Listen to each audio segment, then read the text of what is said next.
1946 June 14న Fred Trump Mary దంపతులకి అమెరికాలో New York సమీప ప్రాంతమైన క్వీన్స్లో డొనాల్డ్ ట్రంప్ జన్మించాడు.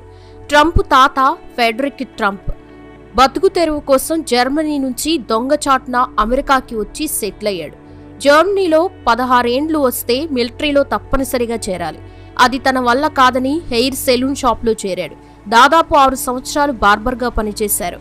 ఆ తర్వాత రెస్టారెంట్ కొనుగోలు చేసి నడిపించాడు. ఆ రెస్టారెంట్లో సీక్రెట్గా ప్రాస్టిట్యూషన్ కూడా నడిపాడు. అలా డబ్బు సంపాదించి సొంత దేశమైన జర్మనీకి వెళ్ళాడు. అక్కడ ఎలిజబెత్ని పెళ్లి చేసుకున్నాడు. అయితే అతను జర్మనీ రూల్స్కి వ్యతిరేకంగా మిలిటరీలో పనిచేయకపోవడంతో జర్మనీ పౌరసత్వాన్ని రద్దు చేసింది. అతడిని దేశం నుంచి వెళ్లగొట్టింది. అతడు మళ్లీ అమెరికాకు తిరిగి వచ్చాడు. మళ్లీ హెయిర్ సెలూన్ షాప్, రెస్టారెంట్ పెట్టాడు. వాటి ద్వారా మళ్లీ డబ్బు సంపాదించాడు. తర్వాత రియల్ ఎస్టేట్